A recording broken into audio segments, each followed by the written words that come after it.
Ang i-discuss natin sa video na ito ay magka-crimp tayo ng straight through cable. Itong sa makikita nyo dito sa left side na na-receive ko na complaint sa isang telephone namin, voice telephone, na hindi raw maganda yung transmission niya kasi nayupi. So pinutol ko na lang at saka i-crimp ko, saka ipapakita ko sa inyo kung paano gawin.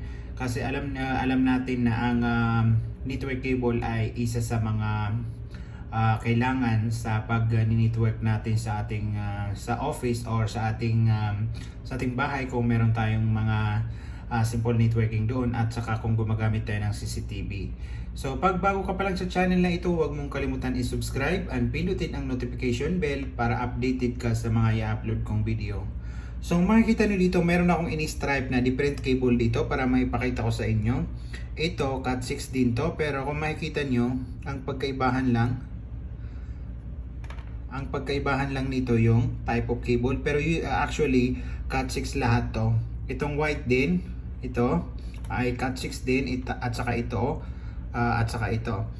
Yung sa left side, kung may Cat 7, ang pagkaibahan niya ay yung mga shielded niya. Ito, meron akong ginawa dito na ito yon.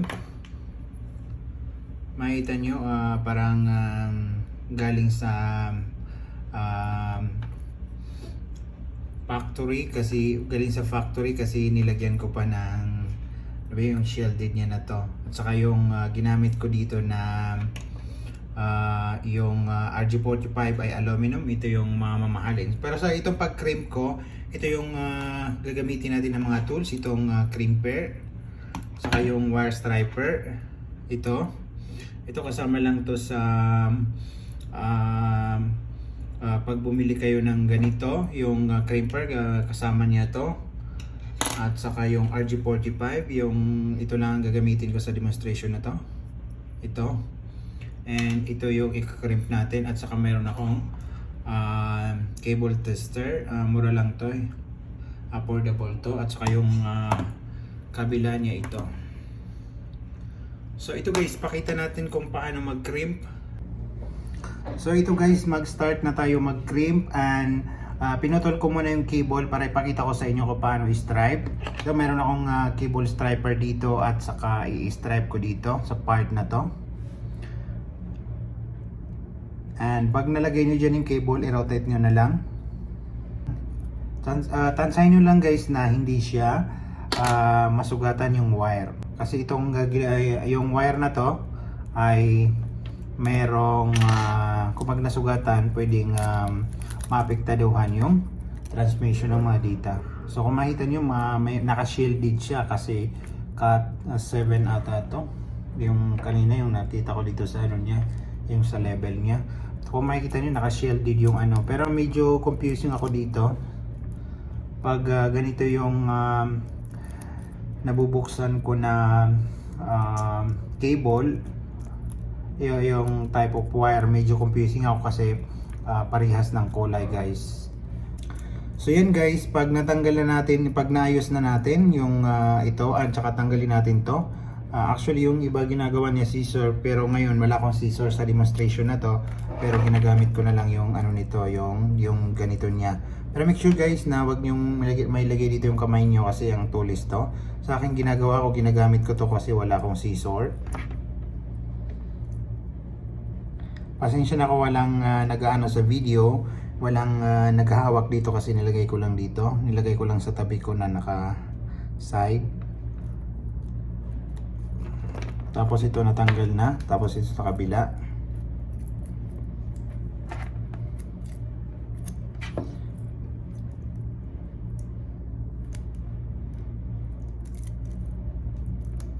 Tapos ito guys, malinis na siya. So ngayon kailangan ko siyang i-order yung arrangement. Ipakita ko na lang dito sa screen yung arrangement, yung white orange, white green, blue, white blue, green, white brown, brown. Yun guys ay straight through. Most of the cable na ginagamit sa networking ay straight through. 8 years na ako nagtatrabaho sa IT industry. Very few lang ako maka-encounter ng crossover na cable. So ngayon ito insert natin siya dito. sa RG45 na to. Ipasok nyo muna to dito, ilagay ko na lang. So ito guys, nilagay ko, although hindi parehas ng kulay. So i-arrange ko ulit kasi okay. So ito guys, na-rearrange ko na ulit. Hindi ko sure kung kasi blurred pa sa camera. So ipakita ko na lang guys, ipakita ko na lang yung sequence. Mag-start kayo sa left to right. Make sure na sa left yung white orange. And ayusin natin, putulin natin dito.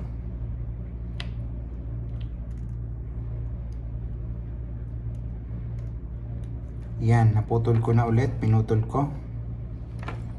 And i-insert ko siya dito sa, make sure na ganito yung alignment. Hindi masyado yung ano, baka pagpasok ano.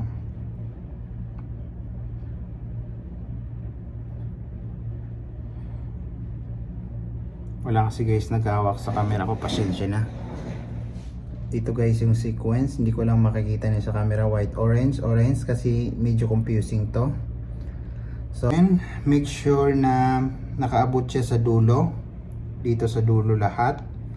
Sorry, dito sa dulo ng, meron dito sa dulo. Blurred pa yung camera ko, iwan ko kung bakit. Make sure guys na nakatouch siya dito lahat. So nakatouch na lahat, make sure na nakapush pa rin. And ilagay natin dito. At saka bago niyo i-crimp, make sure na check niyo muna dito ulit kung naka-touch bago niyo i-press yung crimper na to. So naka-touch lahat and i-close ko na. I-grip ko na ang aking. So kinrip ko na guys. I hope okay na to. So iti-test ko na lang ngayon.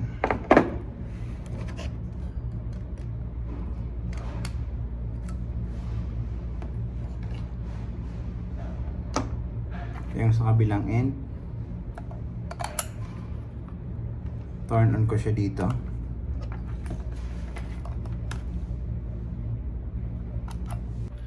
So okay na guys, na-deploy ko na yung wire kanina na kinrip natin doon sa kabilang sa workstation. Itong ano ko, may problema itong tester ko kasi ito yung galing sa manufacturer, tapos ayaw pa rin. Sabi ko may problema, pero tiningnan ko yung end, yung dulo niya, dulo ng mga ito dito sa dulo, okay naman.